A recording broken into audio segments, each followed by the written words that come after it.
Hello guys welcome to my channel. तो मुझे आज आपन सहित शेयर करने जाऊँगी बीटरूट लिप बाम केमती प्रस्तुत करेंगे। तो यहाँ पिगमेंटेड लिप्स बहुत भल आ डार्क लिप्स जदि आपटा भी भल हो तो आप अलग केमिकल प्रोडक्ट्स यूज करने अपेक्षा एक यूज करने बहुत भल। तो आज मुझे बनवा जाऊँगी बीटरूट लिप बाम बन के देखेबे आप केमी बनइबे। किंतु आज ब्लॉग स्टार्ट करने पूर्व मत भोक लगा तो से मुझे रैप ऑर्डर करी। तो आप प्रथम खाई नवा तापर आरंभ करवा प्रथम पेट पूजा तापर जा देख। तो ये मु खोली नहीं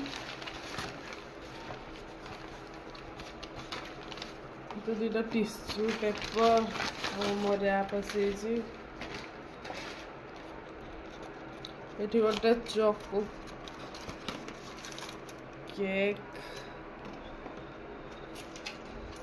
हाँ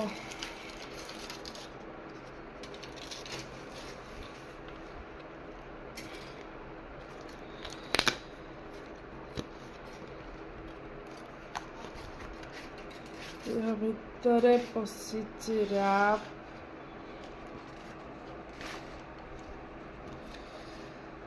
सहित गोटे अच्छे tomato sauce tomato ketchup sauce और केचप एका जोटा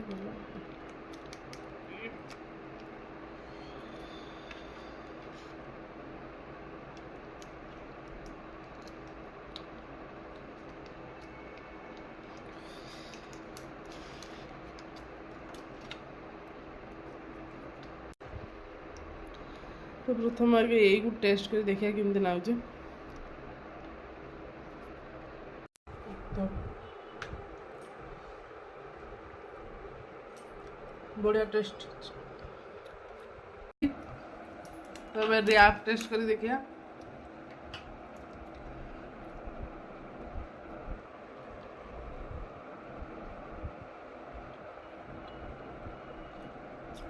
मत रैप बहुत भल लगे खायापे।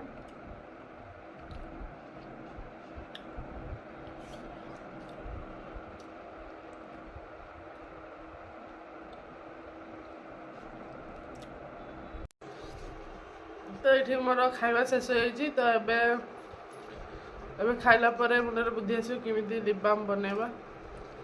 तो चलते एबे स्टार्ट करवा बनवा बीटरूट लिप बाम बनवाई नहीं गोटे बीटरूट देख तो गोटे बीटरूट नहीं जाइए। तो ये आम भल भाव में धोई नहीं तो यार ऊपर चुपा छड़ेदवा। ये मम्मी चुपा छड़े देती बीटरूट भल भाव में।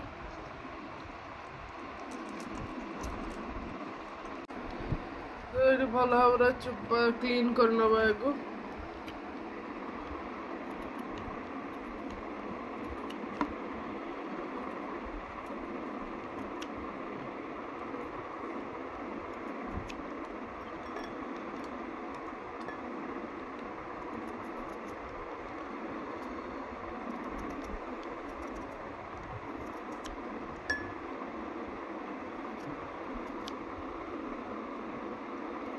एमती भल भाव पूरा भल कर तार ऊपर चुपा छड़े ने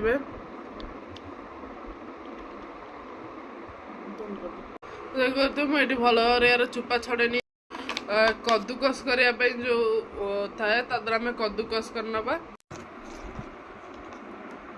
तो ये मैं कद्दूकस करनेबी भल भाव बीटरूट को।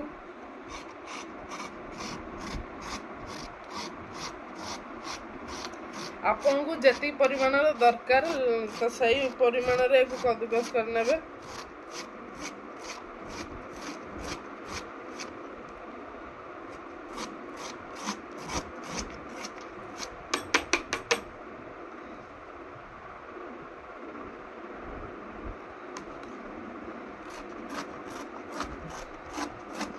नहले आप एमती ग्राइंडिंग जार रे रखिकी खद खदड़िया करिकी ग्राइंडिंग भी करदे पारे सहज हम। ये देखुन मुझे गोटे बीटरूट पूरा कद्दूकस कर नहीं तो ये बाहर। तो गोटे भल परिष्कार कपड़ा या छांकिकी या रस बाहर करने आउ नहीं आ गोटे परिष्कार कपड़ा नहीं खाली काम चलाइए तो आप कपड़ा एमती भल भाव रखिने काच बाउल से कपड़ा को रखिने निज हाथ देखिकी डरी जीवन तो बीटरूट रस हाथ टी एमती हो तो आपड़ जो बीटरूट रस बाहर कर सारापर जो तार चुपार किसी खदड़िया अंश रहा आपण खाइबार यूज करें परोठा वगैरह व्यवहार करें तरकारी यूज करें ना आप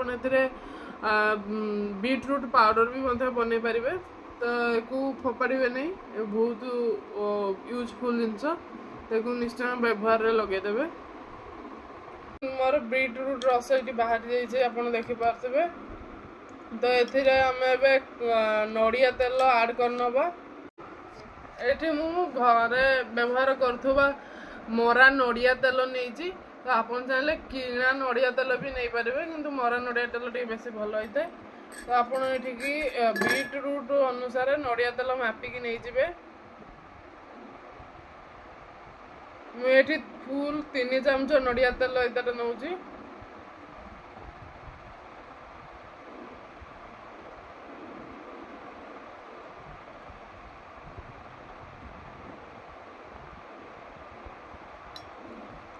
गोटे भल भाव मिसई ने तो प्रथम नड़िया तेल और बीटरूट रस मिसबनी मिसु नहीं तो किस समय को भल भाव गुड़े नवा एक किस समय गुड़े सारापर 4 ରୁ 5 मिनिट एक डीप फ्रिज रे छाड़ीदबा फ्रिज हाँपाई बसवाई किस समय छाड़ीदबा तो ये किस समय एक फ्रिज भितर 4 ରୁ 5 मिनिट छाड़दबा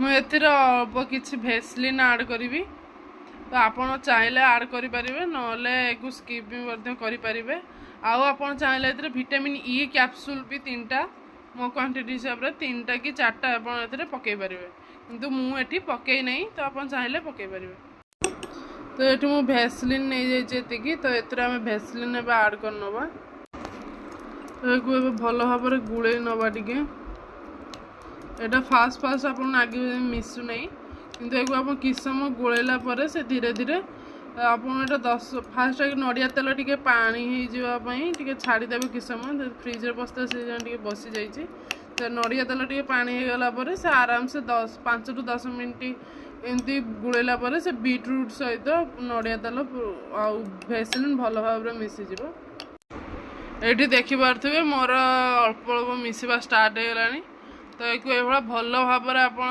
पूरा गुड़ेबे जेपर्यंत से भल भाव टे बहलिया कंसिस्टेंसी नहीं न आसी तो भल भाव बहलिया न हो तो ये तो आप 10 ରୁ 15 मिनिट लगे आपड़ टे तो ये भल भाव गुड़े चलिए जेपर्यंत से भल भाव न मिसी सारी आधा चामच कि अल्प किसी आप आड करे मुझे आधा चामच रू टिके कम आड कर घी तो घी आप चाहिए आड करें ना स्कीप करें घी आप को भी बहुत मॉइस्चराइज आपणकर जो बीटरूट जो गुड इनग्रेडिएंट्स अच्छी गुड प्रोटीन्स अच्छी से आपको लॉक कर साहाय्य करें तो मुझे अल्प किसी घी आड करती चाहिए आप स्कीप करें तो एक आउ किसी समय एमती भल भाव मिसई नवा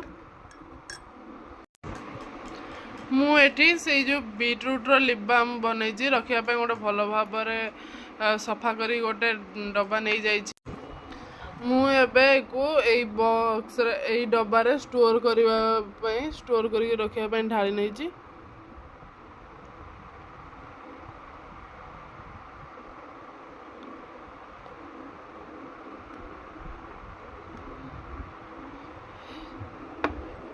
यहाँ भल भाव गोटे बहुत भल लिप बाम प्रस्तुत हो सारी आप फ्री यहाँ टे कंसिस्टेंट पतला अच्छी ये फ्रिज रे किस समय स्टोर कर रखीदे यार ये आउ टे भल भाव बसीज तो आप एमती भी नॉर्मल व्यवहार करें फ्रिज रे रखिक व्यवहार कर ये देखिपे मम्मी हाथ लगे देखा लिप बाम केते भल भाव प्रस्तुत होती ये भल भाव आपण ओठरे लगे पारे। तो मुझे आपको ओठरे लगे देखई दूची केते भल भाव लिप बाम प्रस्तुत होती यहाँ बहुत भल आपण को नॉर्मल व्यवहार करें।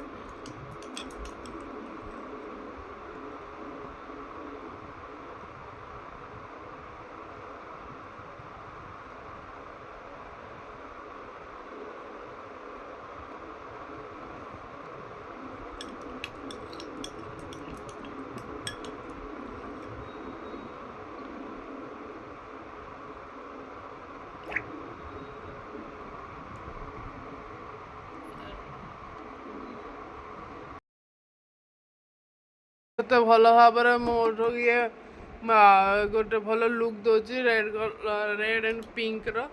तो आपण एक लगे कि बाहर को जापर। तो आपण एक नॉर्मली शीत दिन में आप बहुत भल लुक देव। आप शीत दिन में भल हेल्दी आप ओठ को मॉइस्चराइज रखा ये साहाय्य कर। आपण एक निहाती भाव में घरे व्यवहार करूँ ये आप गोटे परफेक्ट पिंक लिप्स दबार साहाय्य कर।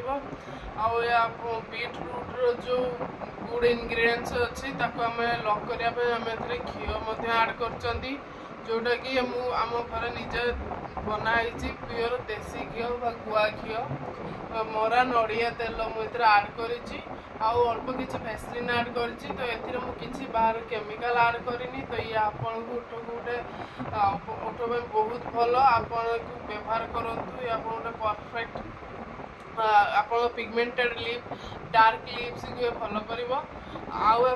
चाहिए ब्लश भाव मुहर भी यूज करें गाल। तो ये किसी केमिकल नहीं। तो आप विभिन्न प्रकार यूज करें। आपको नेचुरल ब्लश भाव को आप फेस ब्यूटी इनक्रीज कर नेचुरल पिंक लिप्स ये दबार साहाय्य कर। तो आप निहाती भाव में व्यवहार करूँ ये आप बहुत भल। तो निहाती भाव में घरे बनवाई चेष्टा करूँ। ये किसी बाहर इनग्रेडिएंट्स नहीं। तो आपन को घरे रोसई घर को पशिजे माने आपको ये जो सामग्री गुड़ अच्छे आप निहाती भाव में मिल आ समस्त घर भैसलिन साधारण जिन सब स्टोर रे मिल आपन को केवल से इनग्रेडिएंट्स बाहर इनग्रेडिएंट्स केवल भैसलिन ही आड होती। तो आप निहाती भाव में आड कर व्यवहार करूँ व्यवहार कले आपको डार्क लिप्स और पिगमेंटेड लिप्स रु गोटे नेचुरल पिंक लिप पाइबार साहाय्य कर। तो यहाँ बहुत भल जिनस। तो आप निहाती भाव में घर व्यवहार करने चेष्टा करूँ। आपन जब मो वीडियो भल लगे तो मो चैनल को सब्सक्राइब करेंगे लाइक करेंगे शेयर करेंगे ऑल नोटिफिकेशन ऑन करेंगे। मो वीडियो देखते आप समस्त बहुत बहुत धन्यवाद।